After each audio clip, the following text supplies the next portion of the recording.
What's up, guys? Welcome back to Elderwood Games. Thomas here, and today I wanted to discuss piles of shame, piles of opportunity, piles of X thing that keeps you from admitting that you might make too many purchases for a hobby that really doesn't necessarily require it. But yeah, I was just thinking about it the other day, and I wanted to kind of just record my thoughts and kind of talk this out on camera and with you all and kind of get your take on it as well. In the Warhammer community, there is this sort of subculture of having the craziest pile of shame. I mean, go to YouTube after you've watched a few Warhammer videos and you'll likely see a number of video essays or creators reacting to their viewers' piles of shame and that sort of thing. And it's almost gotten to a point of pride to have just ludicrous amounts of unpainted boxes, unassembled boxes,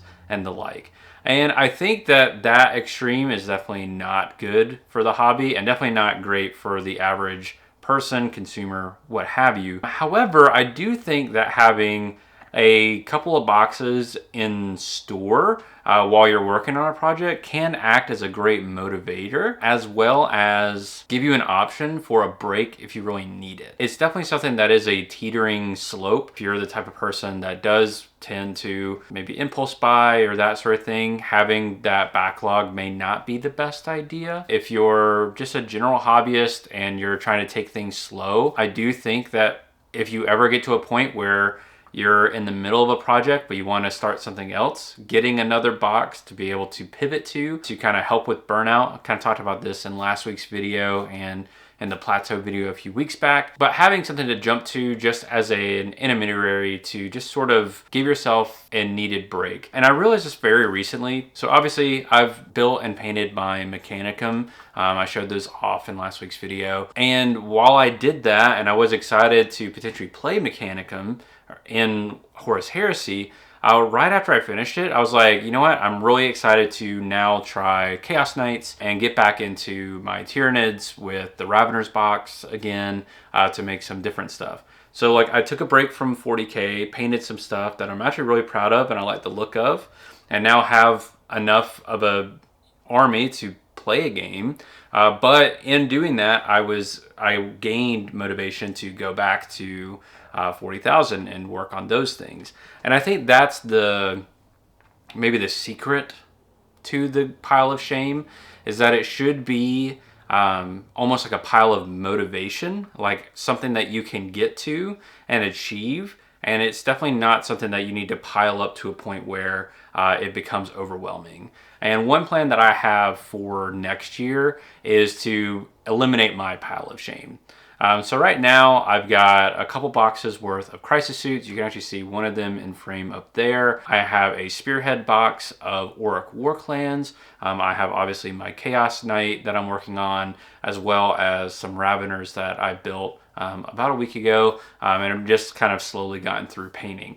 Outside of that, I really don't have anything else that I plan to actually build and paint. I do have a couple of Riptides in some of these boxes that I don't plan on building, at least not this edition. It's just not something that I think I will use this edition. Potentially in 11th, they may be some models that I want to have in my army, and I have them ready to go and I'll be able to build and paint them. Everything that I would want to have done fairly recently or is in the process of being done that I want to have for 11th edition are things that are actually things I want to do. I'm saying next year because our shop always does sort of a Secret Santa thing where you basically get to fill out your wish list of things at the Warhammer store, and then we get assigned someone secretly, as Secret Santa is, and then you get to basically purchase things for them. And then we have a day where we meet up and we do a big, like, everyone brings 1,000 points, and it's just like a big, they call it a snowball fight.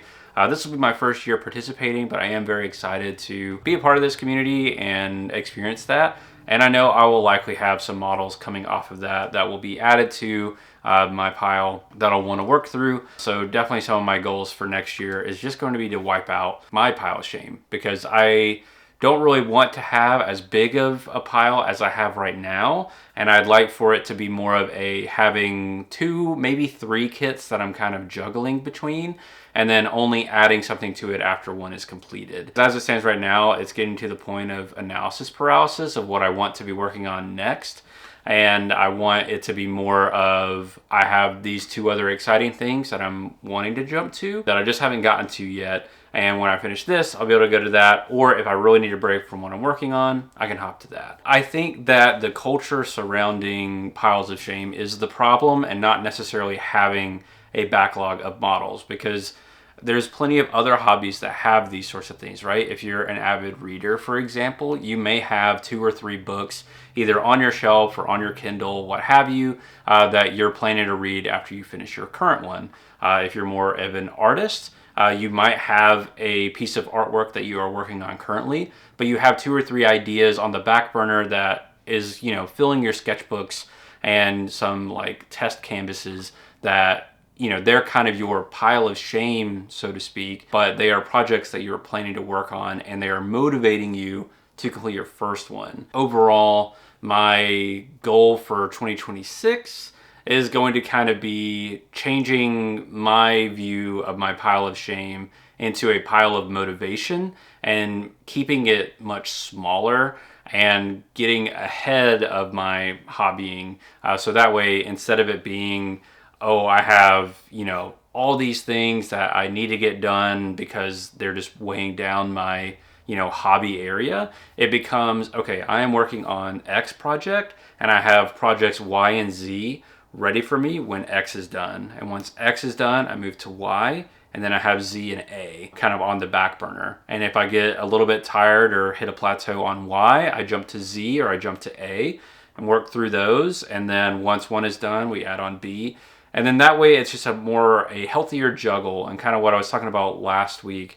And basically, while you're working on one thing, have something on the side to distract yourself with if you start to hit a plateau or get bored with the project you're currently working on. Obviously, I fell into a bit of a trap and started too many projects.